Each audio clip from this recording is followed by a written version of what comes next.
Hello, Idora Alfie here, and today I'd like to talk about some useful tips I have for you guys about Path of Exile 2. Some of these are things we learned about during my time streaming the game, or things I found people in the community talking about, so I just wanted to compile them into one hopefully helpful video.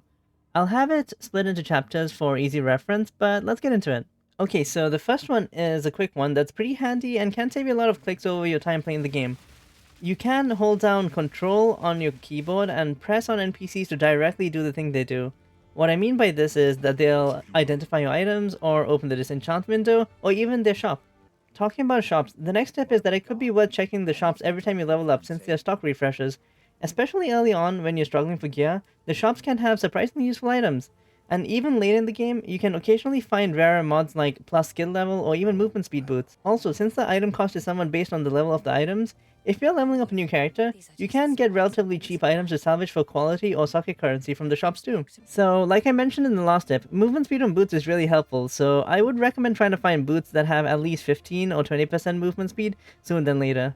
Not only do they make moving through the massive zones in the game a lot faster, they also help with boss fights since it's much easier to dodge big attacks when you're just better at cardio. The next step is a way you can get 4 support skill slots on a gem without having to buy greater Jeweler's Orbs. First, get a gem of the skill you want and use a lesser Jeweler's Orb on it to get it to 3 support slots.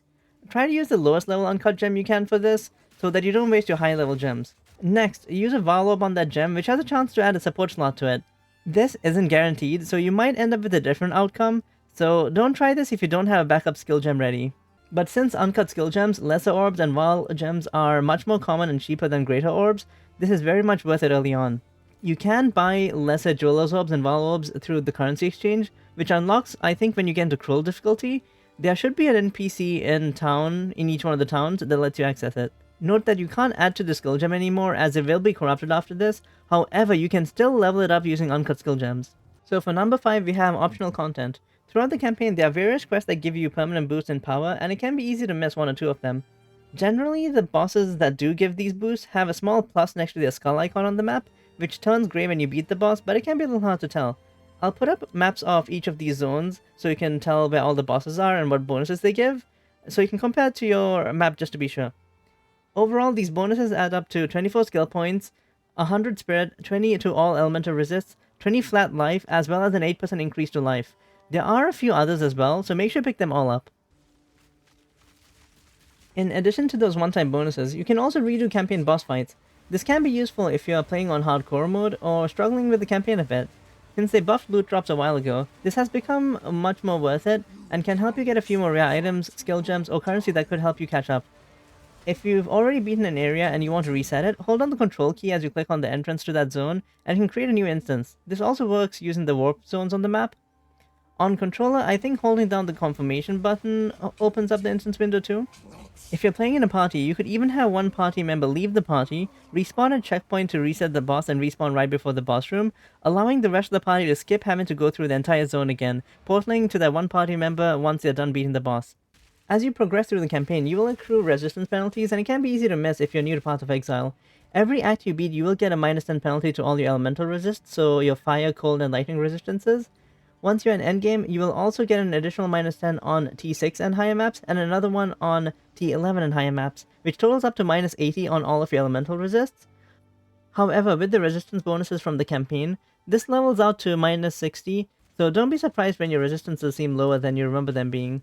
Still try and cap them out though, which basically means getting them up to their maximum of typically 75%, which massively adds to your survivability. Reforging is another mechanic that is easy to miss. You unlock this near the end of Act 3 when you finish the side quest where you need to kill the Molten Temple boss. The Reforging Bench has a bunch of uses, but they mostly involve using 3 items of the same type and rarity to get another item of the same base type and rarity.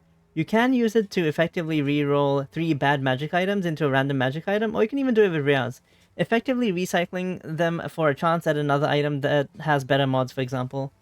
However, my results with this have been fairly lackluster so far, and it is very heavy on RNG, so it might not be worth it to do this for all of your gear, but it could be kind of manageable just to do it for specific gear, for example like your weapons, right?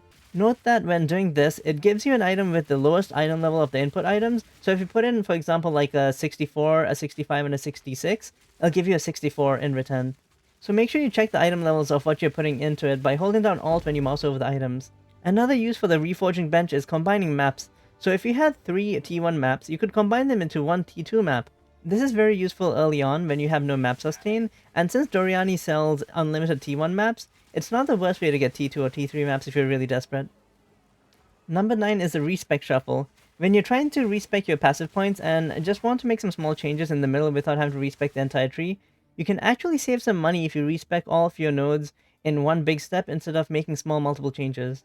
It's easy to show you what I mean, so for example, if I want to change my skill tree to go through these 3 nodes instead of these 3 over here, it would cost me the respec cost of 6 nodes if I did it in 2 steps, but if I unallocate 3 like this, and then allocate the ones that I want, and unallocate the ones that I don't want, and finally put back the points that I took out temporarily, it's only costing me a cost of 3 nodes total. This could be handy to remember if you're making big changes to your skill tree. This last one is a bit of a bonus tip specific to the warrior, but kind of also helps with other classes a bit too.